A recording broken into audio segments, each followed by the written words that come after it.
Hey, what's up everybody? And today I got some excited news. I got into Gearbox's new game, Project 1v1. Alright? And I'm not allowed to show any gameplay. I'm not allowed to do any screenshots or anything like that. I can only tell you what I think of the game. And I can I think I can talk about what's in it. I don't know. Hopefully I can. Because if I can't, then oh boy.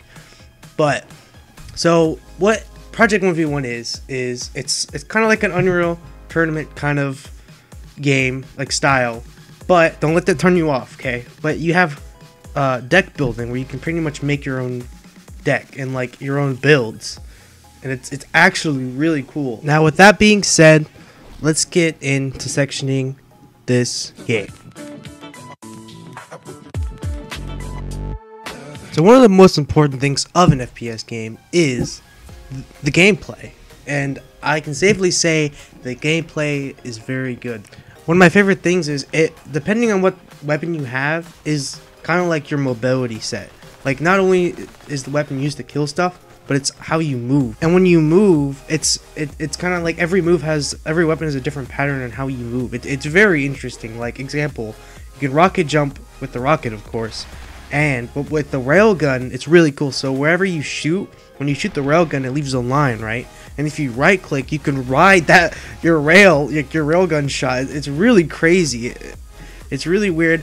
But the thing about that is there's a disadvantage to everything though. If you leave a railing, if you shoot it, it stays there for a little bit. So your enemy knows where you are, where you were from that, because you can see the evidence is right there. And when you rocket jump, you lose health. A little bit of health. It's not a lot, but you do.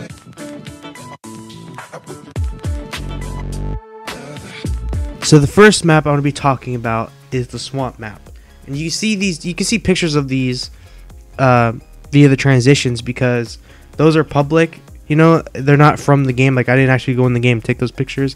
It was Gearbox, and those are like the only two pictures they showed of like the game itself. So I should be okay. So the swamp map is probably my favorite map, simply because the layout is it's not too complicated, and like how the map is built, it counters some weapons like grenade launchers, for example. It kind of shoots in an arc, and when you're in like the tunnels, you can't really shoot in an arc, so you have to aim like a certain way, and it's really hard to bounce stuff off the roofs because of how everything is how everything is shaped. When it's 1v1, it's very easy to like use what you have efficiently. This is not like Call of Duty or anything else where you just shoot them, you know, you just shoot them accurately. That's why I love this game. You have to use what you have accordingly and efficiently. Now on to the second map, which is like in a city.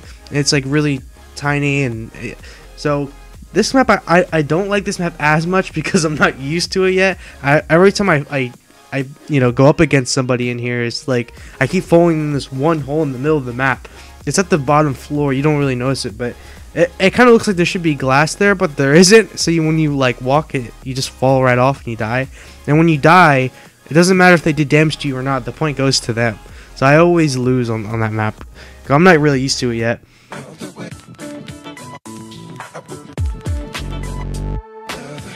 Okay, so now this is where I get kind of like suspicious, because I don't think Gearbox has ever done microtransactions or anything before, because as it looks like, as I can see, it's free to play, and there's got to be microtransactions. There has to be. How are you gonna make money off of it, you know? So I don't know how it's gonna work, but just keep your eye out on this one, that it could be bad, but I don't think it will, because Gearbox is pretty cool about things. You know, there's different kind of like microtransactions. There's Warframe kind of microtransactions, which, you know, it doesn't actually affect the game at all. And then there's just outright freaking stupid.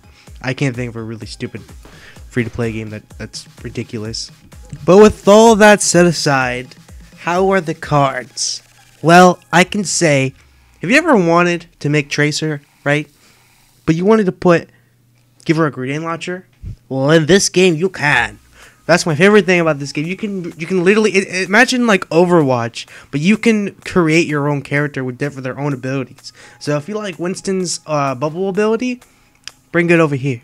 Put it on my character. Oh, I like Trish's ability where she can go back in time and get her health back. I'll put it on my character. See, I like that. You know, it's like Overwatch, but you do it. You know, it's your character, not Blizzard's or not Gearbox's. You know, it's you. I love that. So during my time with the game, the first match I won, and I got an epic chest, and I opened it with a key. But you have unlimited keys in this alpha or whatever it is, and I got this epic card which is purple called Excalibur. And this is you can only use this card once in a match. It doesn't go away. None of the cards are one use that I've seen. They all can be reused, but some of them you can only use one a match. And this, what it does is you put down like a panel and like a panel on the floor, and then the Excalibur blade is like forged, and you have to defend it for so many seconds. I think it's like 100 seconds or so. So what I did was, I'm like, oh snap, let me make a defense build. So what I did was, I got a card, the other card from that, I got a sentry gun. So I put a sentry gun, and I put what else did I put? So what I did was, so one of the default things you get is double jump. So I got rid of that with the railgun, so that way I can have mobility with the railgun, because when you shoot the railgun and you know, do right click, you ride on the your rail shot. So I pretty much just made a build so I was quick and I had something to defend it. So I basically crafted it. It was done. My sentry did a pretty good job defending it. Props to that thing.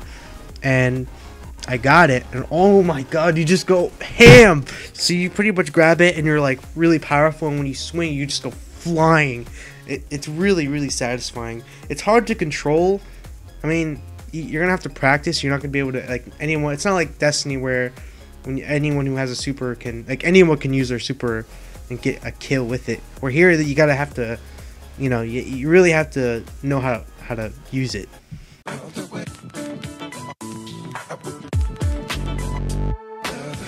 So in conclusion, guys, I really like this game. I think it has a lot of potential. I think you should keep your eyes on this one, because it's going to be free.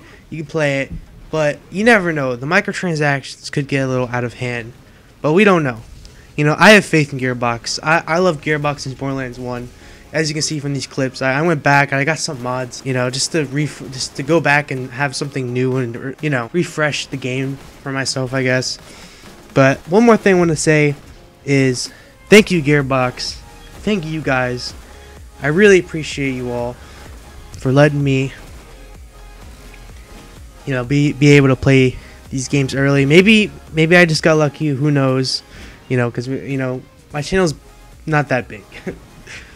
So, but again, I thank Gearbox. I thank everybody, and I'll see you all next time.